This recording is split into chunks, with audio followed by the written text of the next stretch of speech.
good afternoon, all the participants. And what I'm going to talk about is nanoparticle and nanostructure for improving solar cells. So I would be referring to a variety of devices, and this probably would be one of the focus area that I'll be interested in collaborating with the groups.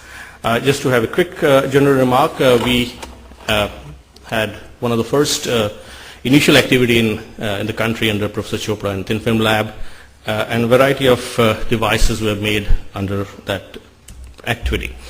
The current research areas that we have been looking at is the spray deposited cadmium telluride, organic photovoltaic, and dye-sensitized solar cells. We are also working with BHEL on HIT solar cells. The interest in spray devices was basically because they are non-vacuum technique, based on non-vacuum technique, and the film properties can be very easily influenced by just changing the solution properties. And we have demonstrated in situ CD filter treatment, use of complexing agent. We can prepare oxygen-free films, and also have demonstrated the hexagonal CDT, which is an unstable phase otherwise, and we believe it could be useful in making a good interface with hexagonal CDS. One can think about passivating the grain boundaries using oxides, and obviously the technique as such is amenable for large area deposition. In fact, probably we could start with the ITO up to the last layers, make a completely spray deposit solar cells. We can also think about a glass-in module out of technology. In dye-sensitized solar cells, we have used titanium oxide nanoparticle used with the prepared with the solvothermal method, and zinc oxide prepared with the hydrothermal. We have other techniques which has been recently developed and which I'll refer to in a moment. Most of the time we have seen that you could change the device property by using appropriate photoelectrode structure. We have used commercial dyes here. So all we have looked into is the photoanode property, and we have demonstrated that by using, again, all the layers are being made by spray techniques. So if you use a nanoporous TiO2 layer for the photoelectrode, but before that you use a compact TiO2 underlying layer and a zinc oxide barrier layer, that gives me an efficiency of 7.4%. So that's one of the things we have seen, that we can improve the efficiency of the devices by appropriate layers to prevent the recombination processes that are going on. In case of zinc oxide solar cells, what we have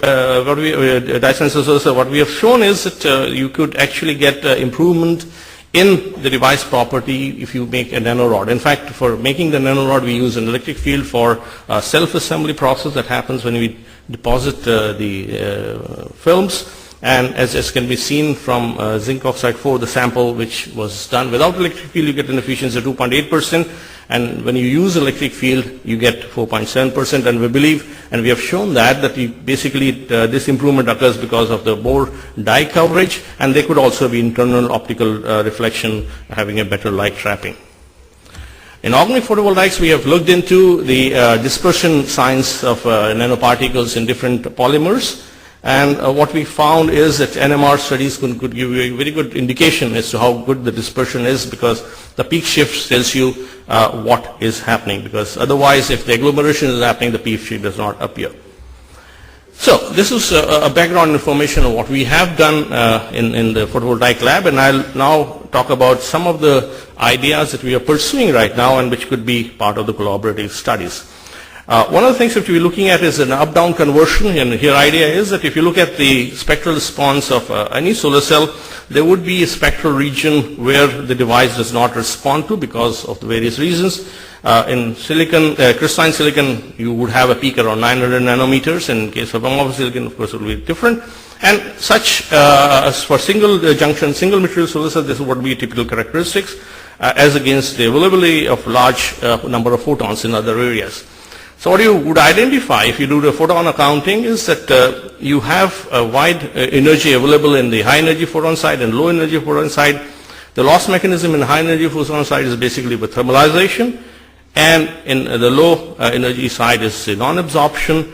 You do have a possibility of optical trapping, but essentially if you can afford to put in another layer which have a down conversion or photoluminescent phosphorus or up conversion phosphor, it is possible for you to try and exploit these areas of photons which were not being interacted with by the device.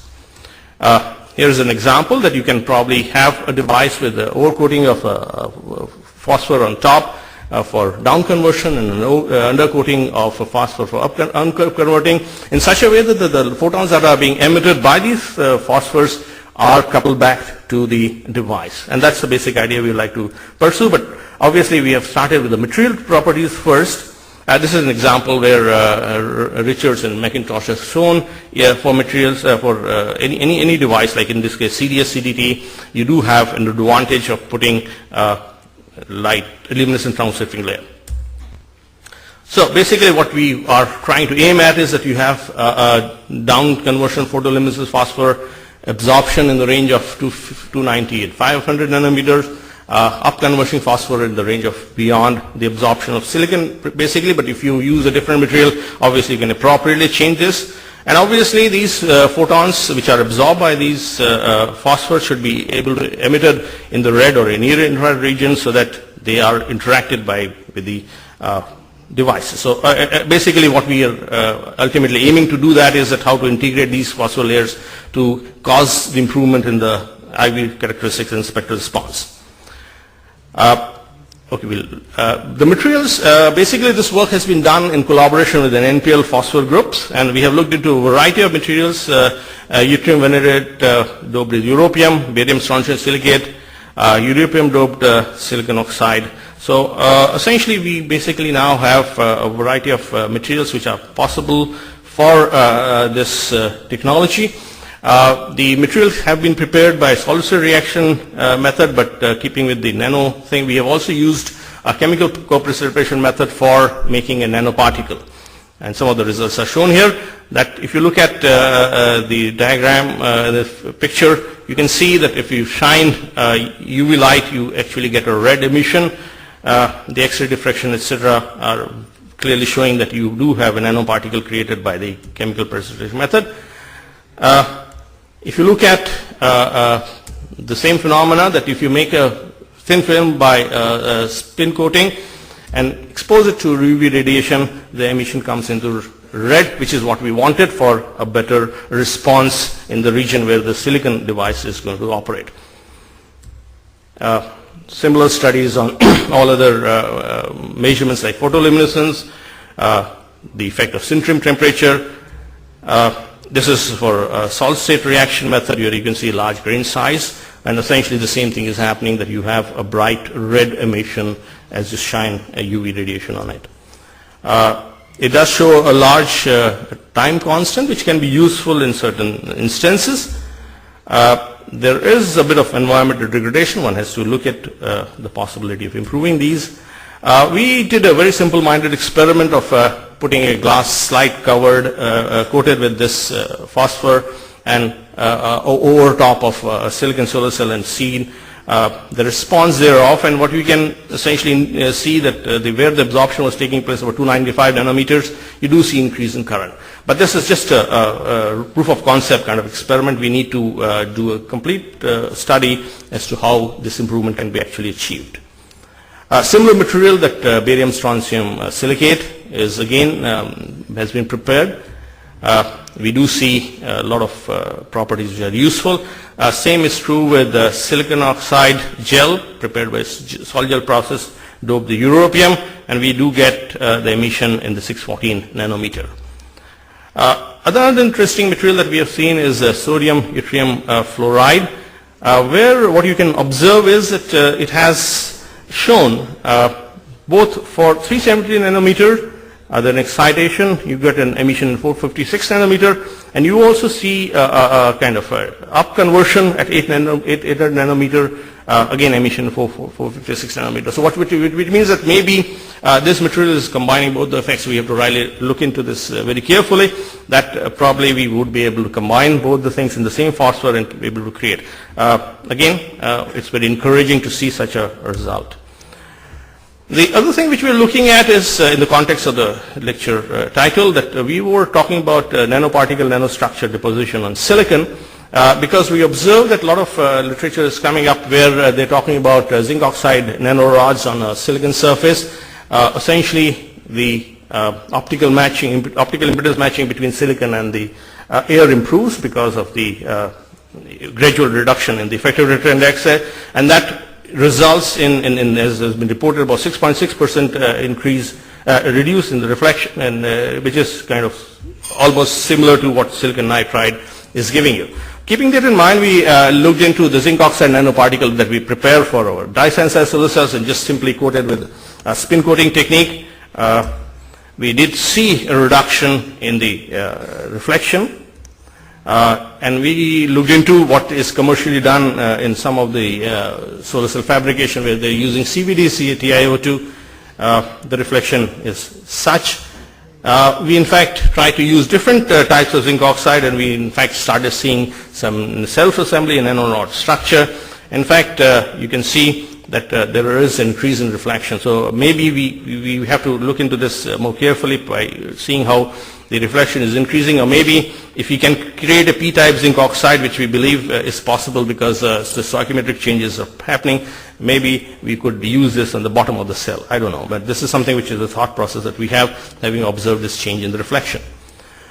Recently we have created a zinc oxide nanorod from a continuous spray process, and this probably has a possibility of a variety of application, including the silicon as I talked about, but even for organic solar cells or dye-sensitized solar cells, where the nanostructuring of the photoelectrode is one of the things people have tried. Probably something similar we would be able to do, because having made this nanorod, it should be possible to coat in any substrate that is possible. Indicating what could be the research activity. As I said, I'll be looking for any activity based on the nano structure or nano particle. So basically we would be looking at this down and up conversion phosphor, using these phosphorus thin film in the form of by sputtering, spray, screen printing. If you're nano, probably you can use other techniques. First, to study how the photoluminescence can be preserved in the films, and see what can be done. How do you create such layers on a silicon surface? In fact, what I believe is that we probably could explore the possibility of these materials for a space solar cell, where having used high atomic weight materials, probably it would have a radiation resistance built into it. You could also look into the possibility of humidity ingress, so you can combine those additional advantages these oxides could give. And ultimately, of course, develop the entire technology how to make these layers and combining them. And of course, as I indicated before, that use of nanostructure for silicon solar cells or dye-sensitized solar cells or organic solar cells would also be interest. The work which I have reported has been done, as I said, the phosphor group in NPL and the photovoltaic group in IIT Delhi. These are our group members. Thank you very much.